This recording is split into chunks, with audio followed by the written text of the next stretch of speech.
Hello, this presentation is titled School Infrastructure. It is the literacy goals I have created for Zane North Elementary School, and this is a professional development presentation.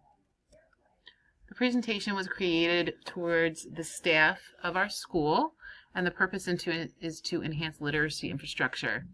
Each goal listed has specific designated people of who will spearhead that goal. However, as we use our model here at Zane North, team, together everyone achieves more. So working together towards a common goal or common goals will create better for our students.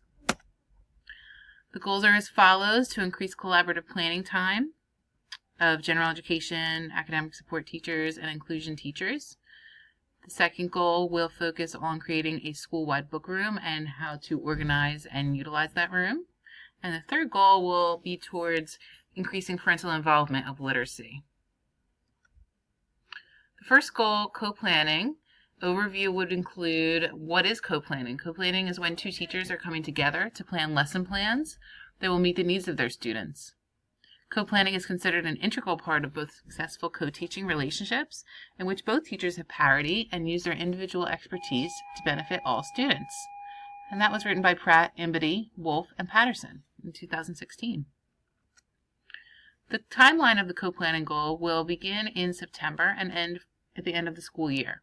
As teachers are meeting, this will be hopefully weekly, bi-weekly, etc., and this will continue for the full length of the year. The people responsible for this goal will be general education teachers and special education teachers mainly, but also the opportunity of basic skills teachers to participate in the co-planning of lesson plans within the school day. Action steps include establishing a regular time to plan collaboratively. This could be for 30 minutes a week, 2 times a week, for 30 minutes, or every day. It really depends on the teacher preference and the needs of their students. In our school, we have one resource for a teacher, so it really depends on the caseload of that year. For example, grades K, 3, and 2 have special education students. Those would be the priority for that year, etc. Also, it is important to select an environment free of distractions. A classroom can create many distractions. Mirowski 2012 suggests that the library, conference room, a testing room, or another teacher's empty classroom are all good alternatives for reading spaces. You want to be able to be focused as much as possible for that short amount of time you may have and make it as positive experience as possible. Action steps also include having an agenda, just to keep on meetings in a timely fashion and have them as efficient as possible. You want to have a checklist of what you would like to accomplish that day. This will keep you on a nice flow of your meeting. Also, determining responsibilities. It is important to decide who's teaching what in your lessons. So when meeting with your resource center teacher and the general education teacher, who's going to delegate which responsibilities of that lesson? Will it be parallel teaching? Will it be small group instruction? Will it be more of a assisted model? Also, use technology. Google Drive is a wonderful resource. You can create documents together, or if you're not able to meet for every part of the lesson plan of the day, then that general education teacher or special education teacher or whoever can share those documents with you in case you cannot meet. More action steps also include keeping a list of student concerns handy. You want to make sure that you're fulfilling and following 504 plans, IEP goals, accommodations, and modifications so that you are addressing all needs of all students within your lesson plan format. Also, build in time to review assessments and provide feedback. When you are forming your small groups, this is really critical as you are targeting those students that might need some additional help. For example, if you are giving an informal assessment or an on-your-own section of the math program, that will tell you and guide your instruction for the following day. Will that be a basic skills teacher that will be facilitating that small group? Will it be the special education teacher? So that's why data really drives that assessment, and that can be really helpful. And also, again, 2 eyes are better than 1. Both of you looking at this together during a co-planning session will be a very positive experience. We did it. I love this little guy because, if you're taking the time to do it, then you should document it. Be proud of the time that you've taken, and then you can analyze. Do you have enough time? Do you need more time? Should it be increased? Take what you know, document it so you can have that data to see where you should go for the next step. The second goal will be to organize and create a school-wide book room. It will look like this. hopefully in the end. The timeline will follow 2 models. The first will be to create the book room, and that will start at the beginning of the school year and is hoped to be finished before school begins in September. Then the utilization of the book room will be for the full length of the school year.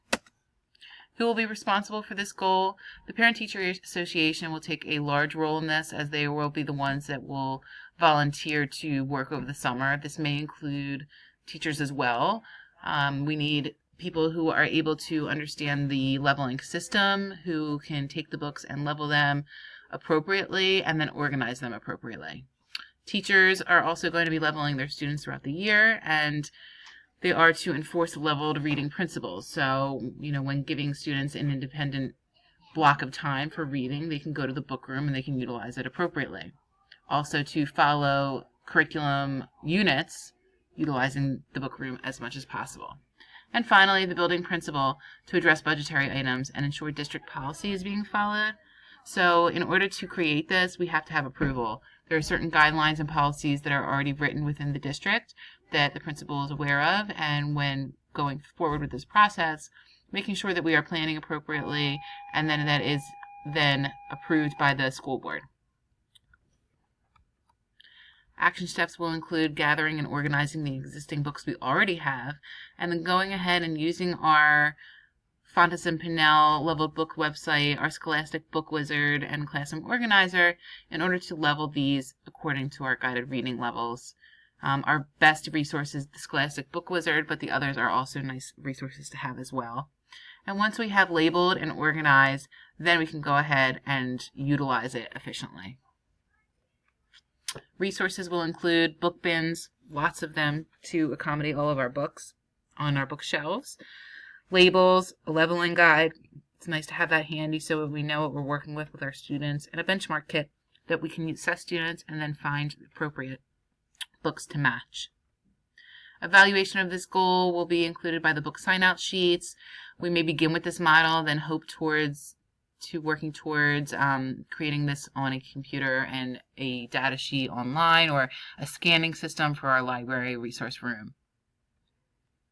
The third goal is parental involvement. There are 3 components of this goal. The first is the creation of a school-wide literacy night. The second is literacy bags. And the third is razkids.com. The timeline will take place over 1 full school year to begin in September and be finalized in June.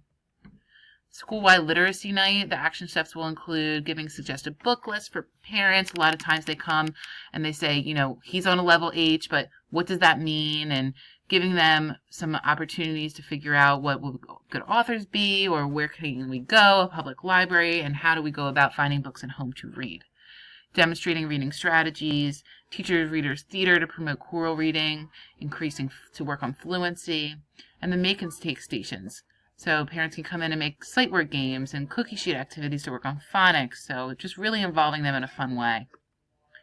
The teachers, principals, and Parent-Teacher Association will be responsible for this goal, and the evidence will be demonstrated by parent sign-in sheets that will document attendance. Literacy bags will also be included in this goal, as teachers will develop these bags and then send them home. Bags will include a leveled book as well as a worksheet. Parental involvement will be demonstrated by parent signature on these sheets and will also be demonstrated by the completion of this.